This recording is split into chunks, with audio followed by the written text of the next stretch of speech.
Hello. After those first cities had appeared in Mesopotamia, a number of significant firsts followed, including writing. Heavily influenced by the geography of the region, the earliest cultures of Mesopotamia, such as the Sumerians and the Akkadians, established the pattern in terms of politics and other things that would be repeated in the ancient Near East for about the next 1500 years. Over and over, one of the cities of Mesopotamia would become powerful, and it would then establish a temporary dominance over the entire region, only eventually to be supplanted when a rival city rose up to challenge it and take its turn as the capital of an empire.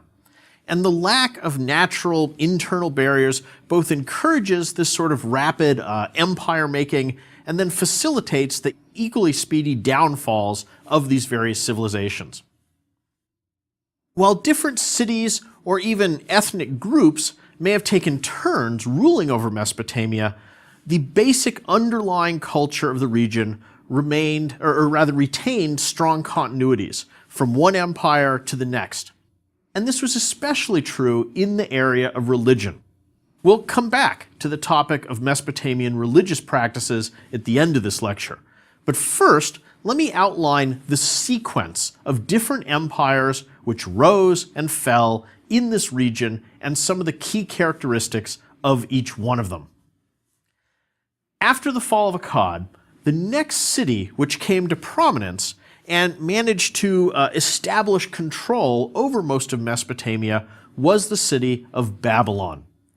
The resultant Babylonian Empire lasted from about 2000 BC down to around 1600 BC.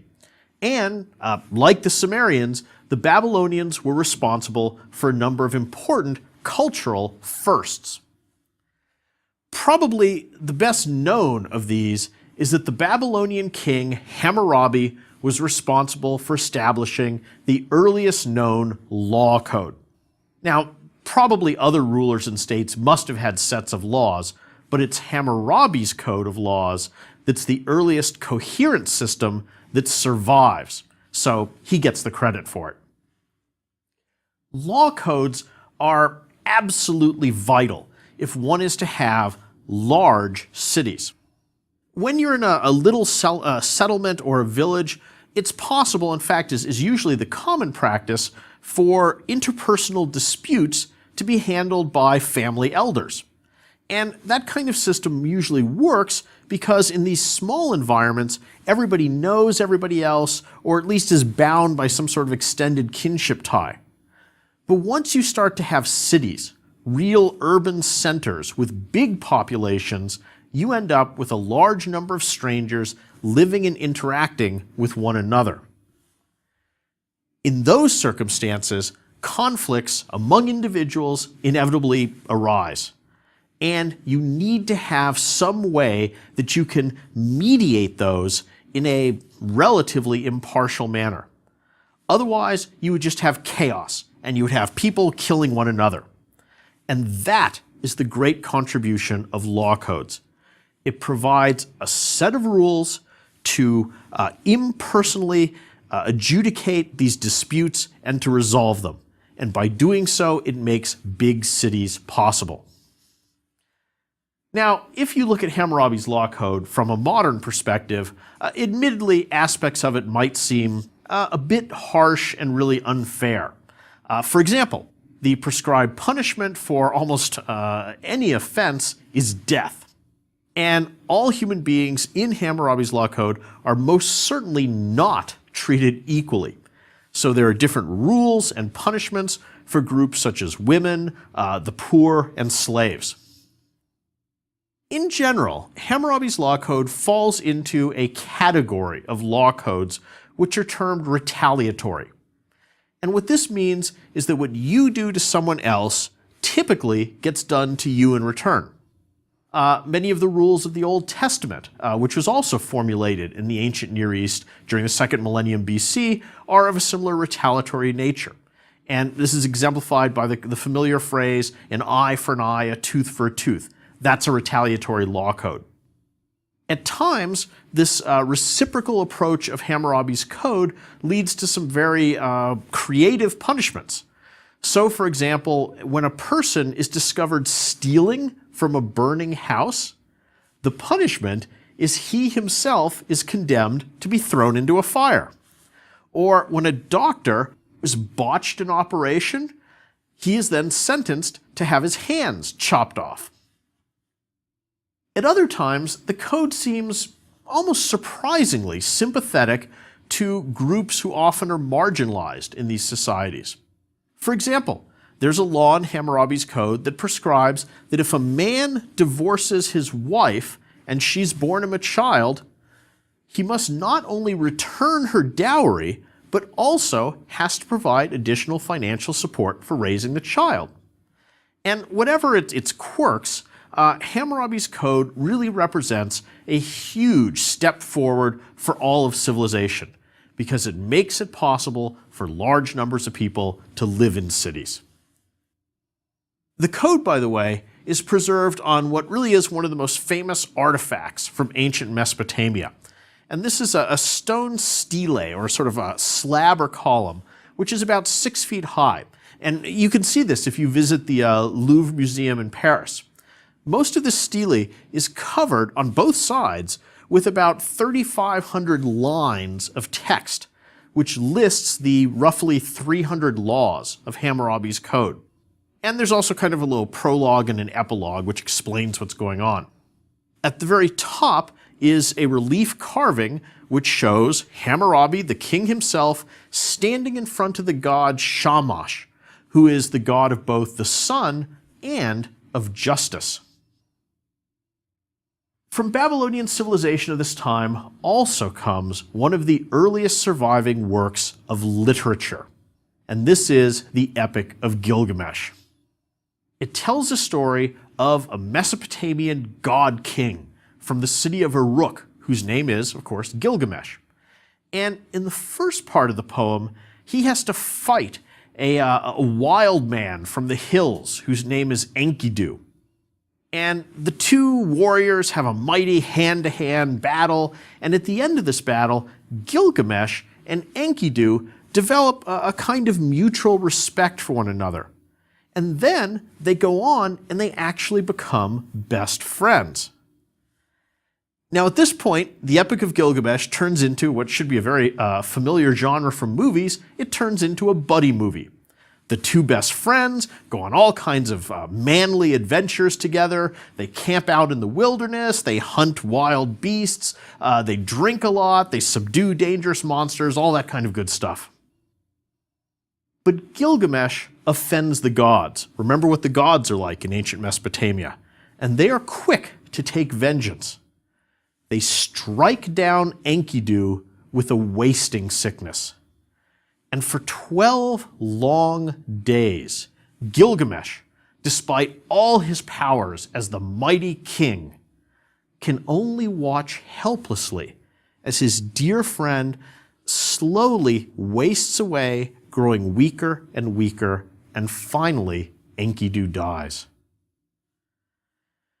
Gilgamesh is deeply traumatized by this event. He's overwhelmed with grief. And so he decides that he's going to go on a quest, and he's going to search for the secret of immortality, so that no person ever again should have to suffer watching someone they love die. And the whole rest of the poem is mostly then Gilgamesh's quest. And this is a long journey that takes him quite literally from the tops of mountains to the bottom of the ocean. But in the end, the quest is a failure. Gilgamesh is ultimately forced to confront the fact that human beings are mortal and are doomed to die. Gilgamesh, after all these journeys and adventures, finally comes back. And he's old, he's defeated, he's depressed. And at the very end of the poem, there's a scene where he's wearily trudging across those mud flats of Mesopotamia, back towards the walls of the city of Uruk, visible far off in the distance. And as he gets closer and closer, it dawns on him just what a glorious and enduring thing is this city which he and other men have created, and by extension, just how glorious and long-lasting is human civilization itself, which is symbolized, as always, by the city. So, at the end, the poem suggests that while individual humans must die, we can achieve a kind of immortality through the civilization that we create, and through its wonderful cultural achievements, such as cities and literature. And it's those things which can live on for generation after generation. And maybe that really is true. Maybe Gilgamesh does achieve his immortality. Because after all, here we are, 3,500 years later, and we're reading his story and we remember his name and his deeds. That's pretty impressive, and I would say it certainly counts as some form of immortality. All right, at this point in Mesopotamian history, something really new occurs. And what happens is invaders from outside the region come in and take over for a while. And again, not only does the lack of internal barriers contribute to political instability in Mesopotamia, but there are all these easily traversed potential invasion routes into the area. So again, geography is determining what happens in history. The cities, which are located down in the Mesopotamian river plains, had always had a history of being kind of harassed and raided by incursions of nomadic hill tribesmen who would come down and attack the people who lived, the farmers who lived in the mudflats. Enkidu, in the Epic of Gilgamesh, is a kind of literary personification of these hill raiders. But the Babylonian period itself comes to an end when a major external empire shows up in Mesopotamia, and, aided by that open geography, overruns almost the entirety of the region. These people were the Hittites. They are an Indo-European culture which had already established their own empire in what we call Anatolia. That would be the eastern part of modern Turkey. And they enjoyed a technological advantage in warfare. And the reason for that is they used horses, and they harnessed those horses to war chariots. And up to this point, that seems to be a technology that had not been used in Mesopotamia. The high watermark of the Hittite Empire was from around 1500 down to about 1200 BC. And at the height of this point, they controlled not only all of Anatolia and most of Mesopotamia, but in fact the entire eastern coastline of the Mediterranean. Now, other than in the specific area of warfare, they don't contribute a whole lot that's really new to civilization, but instead they're ones who copy and adopt a number of aspects of Mesopotamian culture, including the cuneiform system of writing, and then spread those cultures, those aspects of culture, throughout the region. The landscape of the ancient Near East facilitated not just the movement of armies, but merchants as well. And all throughout these periods, there is a lively trade and communication, not only among the Near Eastern kingdoms themselves, but even with states and peoples who are outside the region. So goods which are produced in Mesopotamia were bought and sold across the entire Mediterranean. And raw materials from as far away as modern Spain always had very important mines, were transported to the ancient Near East. Hittite power begins to ebb around 1200 BC. And following them, there's a sort of power vacuum. There's several centuries which are confused. There's really no single state or entity which establishes dominance over the region, and it really fragments up into a bunch of little miniature competing empires.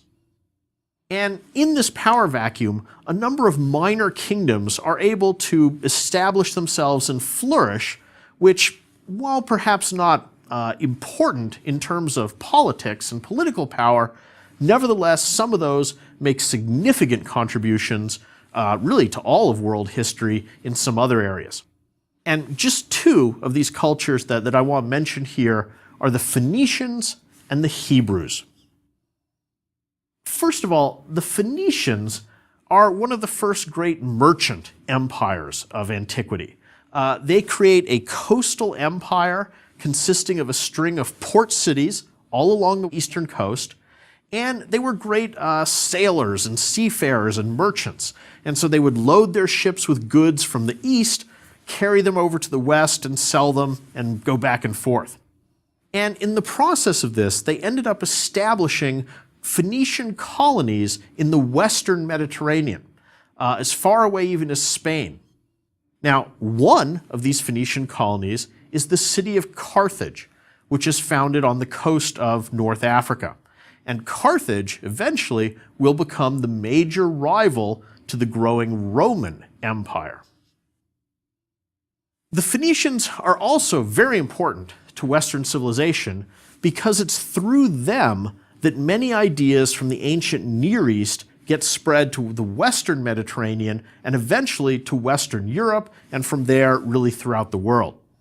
So for example, the written language of the Phoenicians was one that they basically stole or derived from Mesopotamian precedents.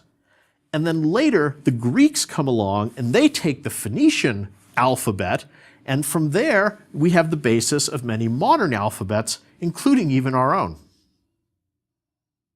As for the Hebrews, by this point, they already have a long history of having a very distinctive religious and cultural heritage which goes back all the way to the second millennium BC. But in that time of confusion following the decline of Hittite power, the Hebrews managed to establish two political states, Israel and Judah, both on the eastern coast of the Mediterranean. Now, those states don't last that long, but what does persist with world-changing effects was the unique religion of the Jews, with its concept of one God. And of course, it's from Judaism that the two other great monotheistic religions, Christianity and Islam, will both arise. I suppose it was inevitable that another major empire would eventually rise up to once again assert its control over the entire Near East. And when this new power emerged, it proved to be one of the mightiest militaristic states of all time, and it is the Assyrian Empire. The Assyrians, who, like the Babylonians, are named after their capital city, in this case their capital city is Ashur, came to the fore in the ancient Near East around 900 BC. And whereas the Sumerians and the Babylonians are very heavily invested in cultural things, the Assyrians are all about war. They built one of the most sophisticated military machines yet seen, and they aggressively used it to conquer the entire area and to carve out a huge empire. The Assyrian army was very sophisticated for the ancient world. It employed a mixture of different types of troops. So they used chariots, but they also had archers, they had foot soldiers, they had cavalry. They even developed very effective techniques to capture walled cities by siege, and they stressed things such as order and determination in their campaigns, which tend to be hallmarks of modern militaries. Maybe most famously of all, though, the Assyrians ruled with a calculated policy of practicing terror, and they deliberately tried to instill fear in their enemies to intimidate them. Almost all of our surviving Assyrian inscriptions consist of stone pillars put up by Assyrian kings in which they describe the cruelties that they've inflicted on the people that they've conquered. And these are obviously intended, well, first of all, to discourage rebellion, but also to frighten their future opponents. For example, after subduing one uprising, one of the more famous Assyrian kings, a guy named Assur-Nisirpal, puts up a pillar outside the town of the defeated rebels. And on this pillar, he describes how he treated all those people who had fallen into his hands. He says, "I erected a pillar outside the rebels' city gate. All of the chiefs who had revolted against me I flayed, and with their skins I covered the pillar. Some I walled up alive inside the pillar.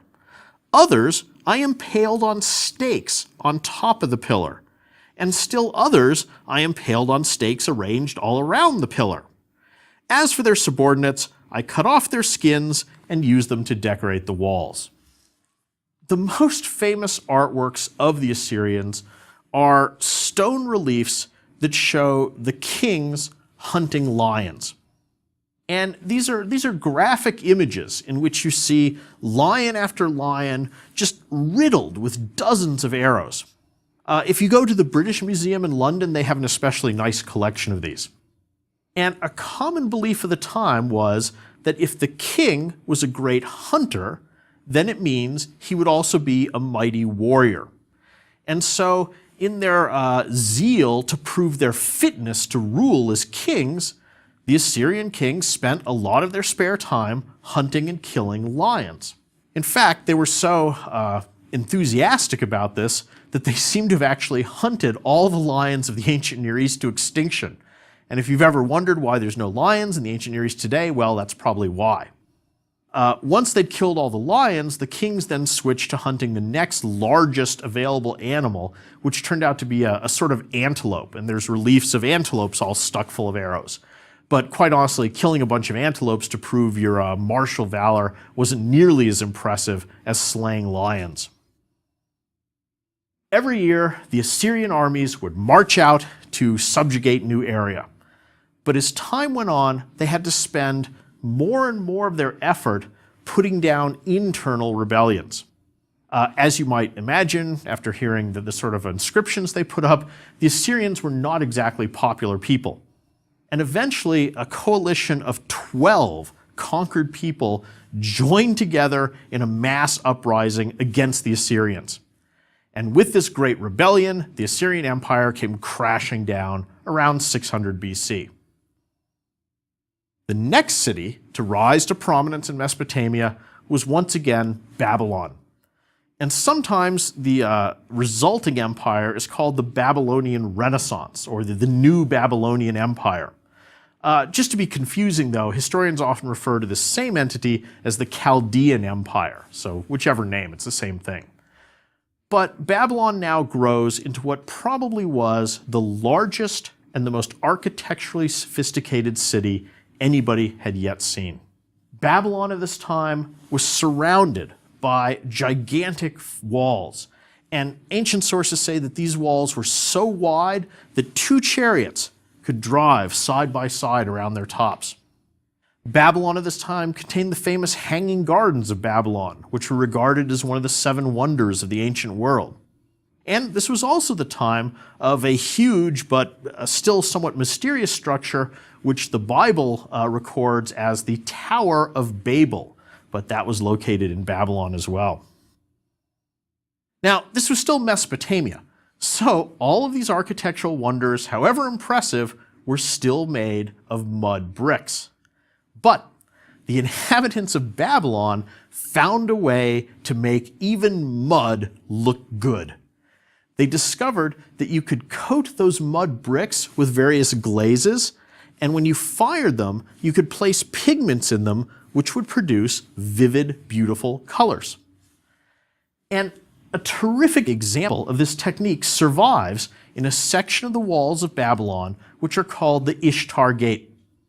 The Ishtar Gate itself consists of the gate and a stretch of about walls, it's about 50 feet high.